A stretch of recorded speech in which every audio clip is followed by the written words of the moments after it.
오늘 하나님께서 우리에게 주시는 말씀은 누가복음 7장 18절에서 23절까지의 말씀입니다. 누가복음 7장 18절에서 23절까지 말씀 함께 합독하시겠습니다. 요한의 제자들이 이 모든 일을 그에게 알리니 요한이 그 제자 중 둘을 불러 주께 보내어 이르되 오실 그이가 당신이오니이까 우리가 다른 일을 기다리오리이까 하라 하매 그들이 예수께 나아가 이르되 세례 요한이 우리를 보내어 당신께 여쭈어보라고 하기를 오실 그이가 당신이오니이까 우리가 다른 일을 기다리오리이까 하더이다 하니 마침 그때에 예수께서 질병과 고통과 및 악귀 들린 자를 많이 고치시며 또 많은 맹인을 보게 하신지라. 예수께서 대답하여 이르시되 너희가 가서 보고 들은 것을 요한에게 알리되 맹인이 보며 못 걷는 사람이 걸으며 나병 환자가 깨끗함을 받으며 귀먹은 사람이 들으며 죽은 자가 살아나며 가난한 자에게 복음이 전파된다 하라. 누구든지 나로 말미암아 실족하지 아니하는 자는 복이 있도다 하시니라. 아멘. 할렐루야. 날이 많이 추워졌습니다. 저는 좀 시원하게 느껴지는 진짜 겨울다운 그런 날씨라는 생각이 들어서 아침이 좀 상쾌하게 열어진 것 같습니다.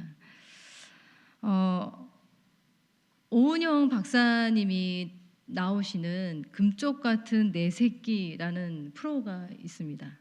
저는 자주 이 프로를 보는데요. 금쪽 같은 내 새끼를 보면 이제 금쪽이가 등장을 하죠. 그리고 금쪽이의 문제 행동을 이제 보여줍니다. 그렇게 금쪽이의 그 문제 행동을 보다 보면 항상 알게 되는 사실이 있는데요. 그건 바로 이제 금쪽이의 그 문제 행동의 원인이 거의 다 한 90% 이상은 부모에게 있다는 사실을 발견하게 됩니다. 금쪽이의 성장의 속도를 좀 기다려주지 못하거나 이해하지 못하거나 맞춰주지 못해서 생기는 문제들이 굉장히 많이 보여졌습니다. 기다리지 못해서 생기는 문제들, 그런 문제들이라는 생각이 들었습니다. 숟가락질을 이제 하는 아이에게 젓가락질 못한다고 부모가 조바심을 내고 또 이제 말을 뗀 아이에게 영어를 가르치는 그런 부모들의 성급한 모습을 보면 자녀를 양육하는 모든 불안한 부모에게 정말 필요한 것이 있다면 그것은 기다림이 아닐까라는 생각을 하게 됩니다. 작디 작은 아이가 자신만의 단단한 본잎을 내기까지 기다림이라고 하는 부모의 양분이 참 필요하다는 생각이 듭니다. 그러나 기다림이 필요한 건 사실 믿음 생활도 마찬가지입니다.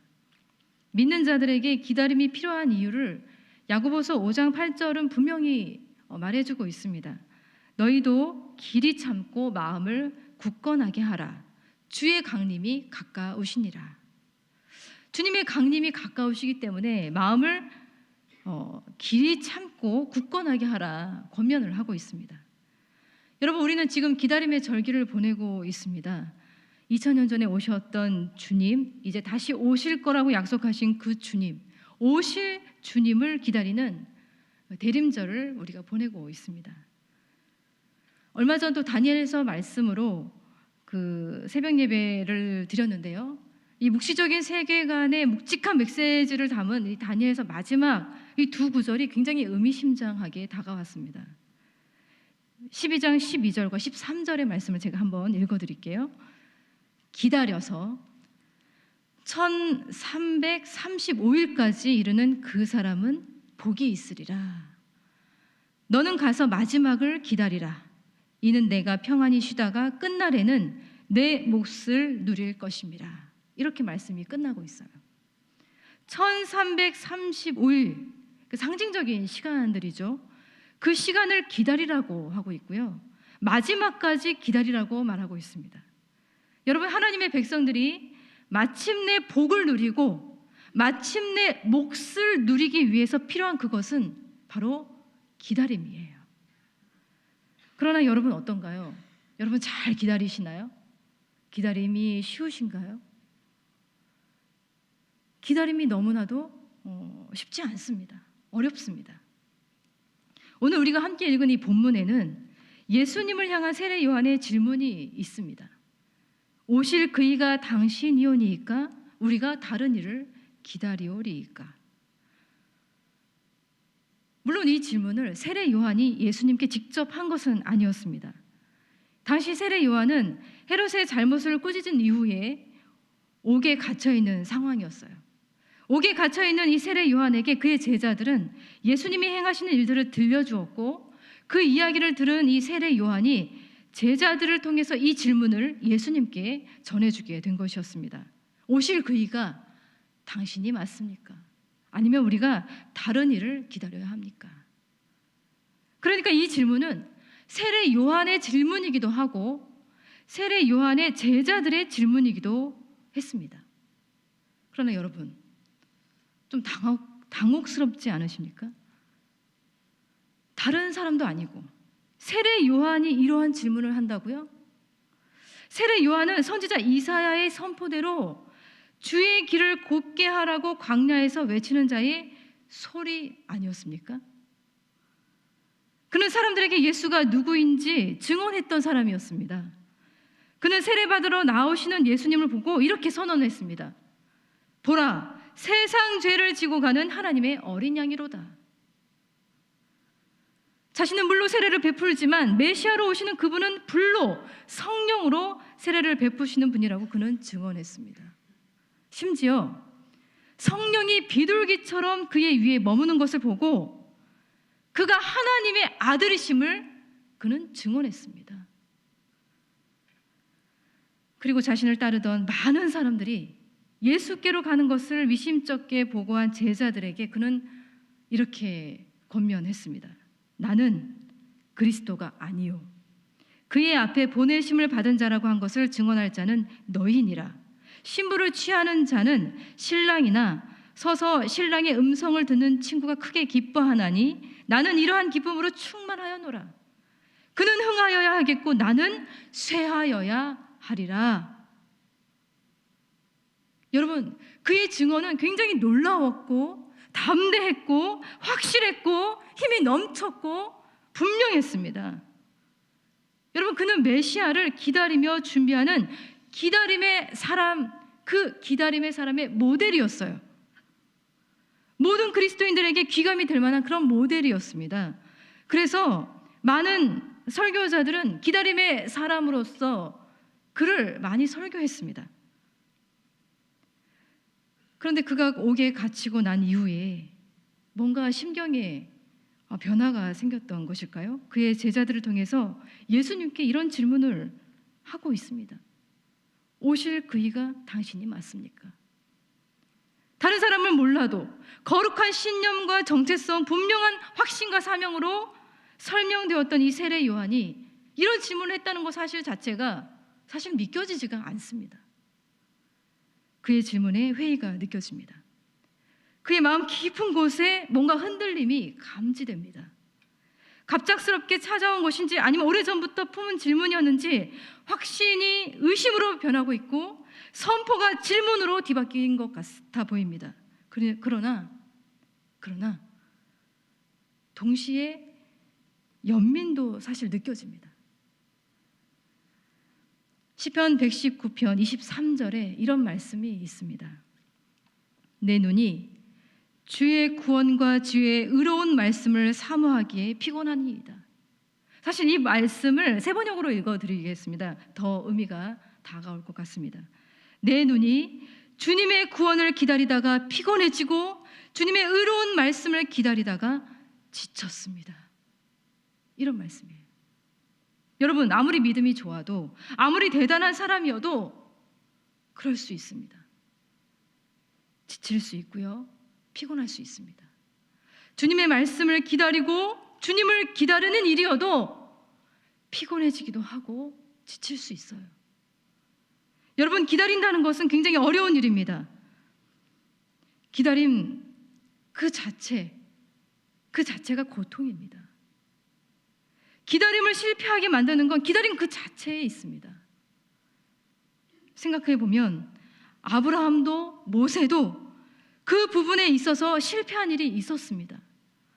여러분, 아브라함 그의 나이가 86세가 되던 해에 하나님이 분명히 그에게 내 자손을 모래와 같이 별과 같이 많게 하시겠다 그런 약속을 주셨지만 기다리고 기다려도 사레에게서 아이가 생기지 않자 그가 했던 일이 무엇이었습니까? 애굽 사람 하갈을 첩으로 삼아서 아들 이스마엘을 낳았습니다. 돌이킬 수 없는 실수를 저질렀어요. 그 이후로 하나님의 약속은 더 희미해져 갔고 계속 기다려왔지만 끝도 없이 기다려야 했었습니다. 무려 13년을 기다리고 나서야 아들 이삭을 하나님이 약속해 주셨고 또 낳게 되었죠. 여러분, 모세도 마찬가지였습니다. 이집트 사람들에 의해서 학대받는 자신의 민족을 어떻게든 자신의 힘으로 구하고 싶었던 이 모세는 강제 노역으로 부림을 받고 있는 자신의 동포 이스라엘 사람이 이집트 이 간역군에 의해서 학대받는 것을 보고 참지 못해서 그를 살해하고 도망쳤습니다. 그는 살인자가 되어서 도망자가 되어서 이 40년 동안을 숨어 지내야 했었습니다. 여러분, 이처럼 믿음의 사람들의 이야기에는 기다림에 실패한 이야기들이 있어요. 그리고 하나님을 믿는 우리의 인생에도 사실 여기저기 기다림에 실패한 이야기들이 숨어 있습니다. 가끔 회의가 들 때가 있습니다. 좀 기다리다가 좀 지치게 되기도 하고요. 저도 피곤해지기도 합니다. 언제쯤 고난이 그 힘든 시간이 끝날지 알 수가 없습니다. 언제쯤 나의 삶은 좀 괜찮아질지, 언제쯤 우리 환우들의 그 고통은 멈추게 될지 알 수가 없습니다. 언제쯤 이 땅에 우리의 삶은 바로 잡히게 될지, 과연 우리의 인생의 주님은 찾아오시는 건지, 이렇게 하나님만을 바라보고 기다리는 것이 맞는 것인지, 그렇게도 차올랐던 이 확신은 인생의 고비가 찾아오면 그렇게 잘 무너지는지 회의가 생기고 질문이 생깁니다. 기도하며 기다리는 방식을 포기하고 좀 더 편한 방식으로, 세상적인 방식으로 타협하며 풀어가고 싶은 욕구들이 생깁니다. 세례 요한이 이해가 됩니다. 오히려 그가 그렇게 질문했다는 사실이 굉장히 위로가 됩니다. 여러분, 구약의 모든 선지자들보다 더 훌륭한 선지자라고, 또 여자가 낳은 자 중에 가장 큰 자라고 예수님의 인정을 받긴 했어도, 여러분, 그는 우리와 똑같은 인간, 그리고 기다리다가 실족할 가능성이 있는 아주 연약한 인간이었습니다. 오실 그분이 당신이 맞습니까? 다른 일을 기다려야 합니까? 여러분, 그가 메시아를 기다리지 않는다는 것은 아니었습니다. 자신이 생각한 그 메시아가 정말 맞는지, 나의 기다림이 제대로 된 기다림인 것인지 보다 분명하게, 보다 확실하게, 예수님 좀 말씀 좀 해주시면 안 되겠습니까? 그렇게 질문한 거예요. 즉답을 원했습니다. 그래, 나다, 내가 메시아야, 걱정하지 마, 그렇게 말씀해 주시기를 기다렸을 것입니다. 그러나 예수님은 좀 시원하게 대답해 주지 않으셨습니다. 그렇다고 책망하거나 왜 끝까지 제대로 기다리지 못하냐고 다그치지도 않으셨습니다. 반대로 그래, 괜찮아, 그래도 된다, 이렇게 말씀하신 것도 아니었습니다. 그의 말씀을 우리가 한번, 그의 답변을 주목해 보았으면 좋겠습니다. 7장 22절의 말씀을 다시 한번 읽어보겠습니다. 시작. 예수께서 대답하여 이르시되 너희가 가서 보고 들은 것을 요한에게 알리되, 맹인이 보며 못 걷는 사람이 걸으며 나병 환자가 깨끗함을 받으며 귀 먹은 사람이 들으며 죽은 자가 살아나며 가난한 자에게 복음이 전파된다 하라. 아멘. 여러분, 세례 요한의 제자들에게 너희가 가서 보고 들은 것을 알려라 말하고 있습니다.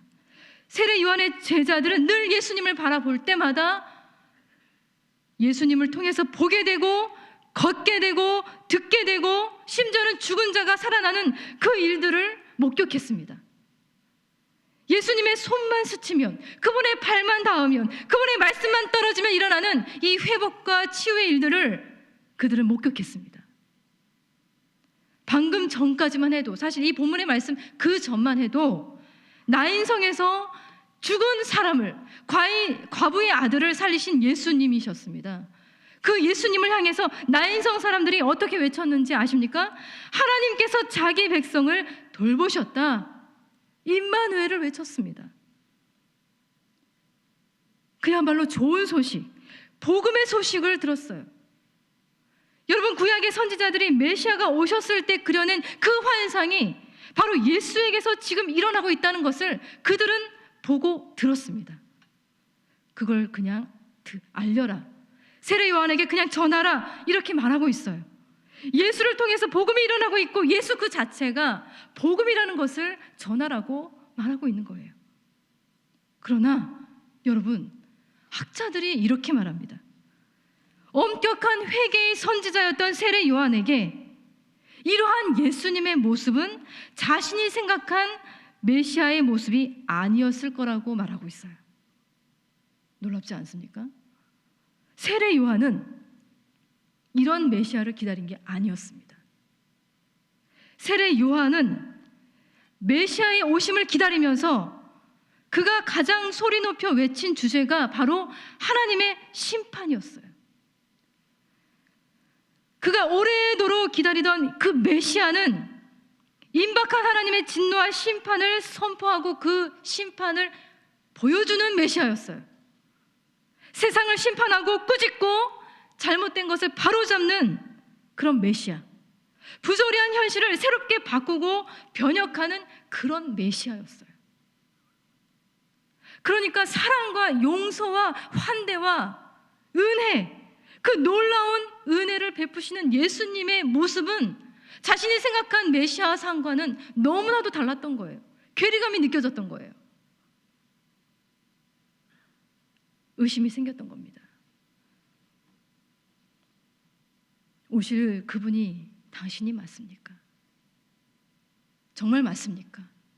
자신이 가지고 있었던 메시아 상에 대한 질문을 하기 전에 예수님께 질문을 하고 있는 거예요. 그러나 예수님의 말씀은 그것으로 마치지 않고 있죠. 그 다음 구절에 아주 중요한 말씀이 있습니다. 우리 23절의 말씀을 함께 읽어보겠습니다. 시작. 누구든지 나로 말미암아 실족하지 아니하는 자는 복이 있도다 하시니라. 아멘. 누구든지 나로 말미암아 실족하지 아니하는 자는 복이 있도다. 여러분, 이 말씀의 반대는 이런 의미죠. 나로 말미암아 실족하는 사람은 복이 없다라는 말씀일 겁니다. 이 말씀에서 가장 중요한 기준은 바로 나로 말미암아예요. 사랑과 은혜와 용서로 하나님의 나라를 오게 하시는 바로 예수를 누구라도 받아들인다면, 그가 세리든 그가 창녀이든 하나님의 복을 누릴 수 있지만, 그 누구라도, 세례 요한 그 사람이라도 이러한 예수를 받아들이지 않고 거부한다면 하나님의 복에서 멀어지고 저주와 심판을 피하지 못한다는 말씀이에요. 여러분, 이 말씀은 우아하고 또 고상한 그런 부드러운 말씀이 아닙니다. 여기서 실족이라는 단어가 사용되고 있는데요, 이 실족이라는 단어는 단순히 실망이 아닙니다. 마태복음에서 실족은 차라리 연자맷돌을 둘려 바다에 빠지는 것보다 더 참혹한 그런 형벌을 의미하고 있어요.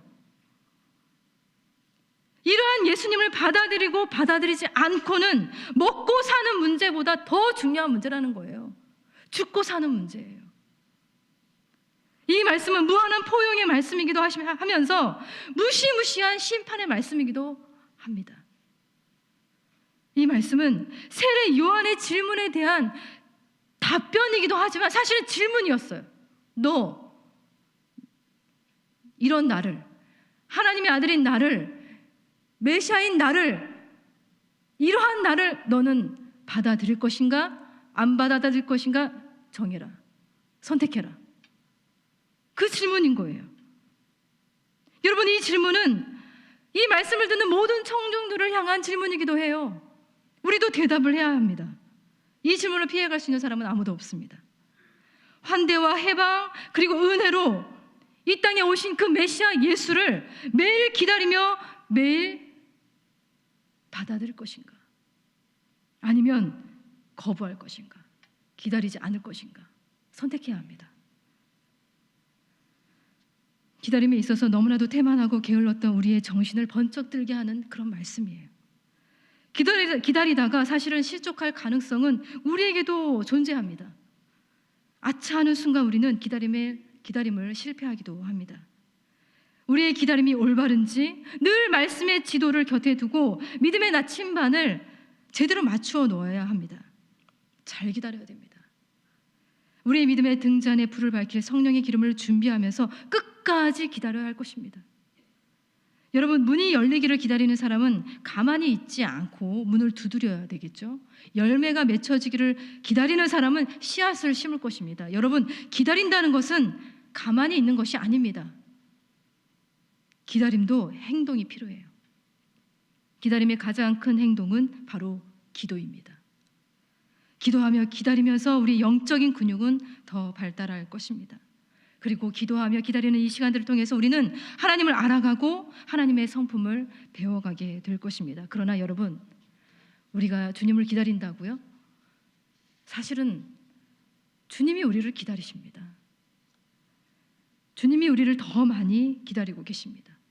마침내 오실 분, 그러나 지금도 매일 우리를 찾아오시는 그 주님이 우리를 기다리고 계시는 거예요. 여러분, 여기 계시기 전에 먼저 주님이 계셨습니다. 먼저 여러분을 기다리고 계셨기 때문에 여러분이 오실 수 있었던 겁니다. 매일 매 순간마다 우리를 기다리시는 우리 주님. 그러나 때로는 우리가 너무나도 깊은 회의, 질문, 온전한 믿음이 아닌 의심 속에 사로잡혀 있을 때 그마저도 주님은 품으시고 그 질문이 확신으로, 의심이 신뢰로 바뀌기를 기다리시는 우리 주님이십니다. 이러한 우리를 향한 우리 주님의 기다림은 포기하지 않은 기다림이고 끊임없는 기다림이에요. 이러한 기다림에 우리 하나님의 깊은 성품이 담겨져 있습니다. 오늘도 우리가 기도하며 주님을 기다리며 주님을 만날 수 있는 거룩한 기도의 시간이 되었으면 좋겠습니다. 우리 이 시간에 함께 기도하겠습니다. 우리는 지금 무엇을 기다리고 있습니까? 누구를 기다리고 있습니까? 우리를 기다리시는 주님, 마침내 우리의 영원한 복이 되시는 우리 예수 그리스도를 함께 기다렸으면 좋겠습니다. 우리에게 영원한 몫을 주시고자 기다리시는 주님, 그 주님을 기다립시다. 때로는 기다리다가 지치고 낙심하고 기다림을 포기하고 싶을 때가 온다면 그러한 우리를 주님의 두 팔로 붙들어 주시고 두 팔 벌려 기다리시는 주님의 품 안으로 기도로 달려갈 수 있게 해달라고 우리 이 시간에 간절히 기도했으면 좋겠습니다. 마침내 이 땅 가운데 오실 주님, 지금도 우리 기도 가운데 오시는 주님은 우리를 무한한 사랑과 용서 그리고 긍휼과 은혜로 감싸시며 들어야 할 것을 듣게 하시고 보아야 할 것을 보게 하시고 잘못된 생각이 있다면 고쳐주시고 살리시고 걷게 하시고 뛰게 하시는 분이시오니 지금 이 순간도 주님 우리 가운데 오셔서 우리를 치유하여 주시고 우리를 회복하여 주시옵소서. 계속해서 기도하며 끝까지 기다리는 기다림의 사람이 될 수 있도록 우리를 붙들어 주시옵소서. 우리 시간에 간절히 이 기도의 제목 붙들고 기도하겠습니다.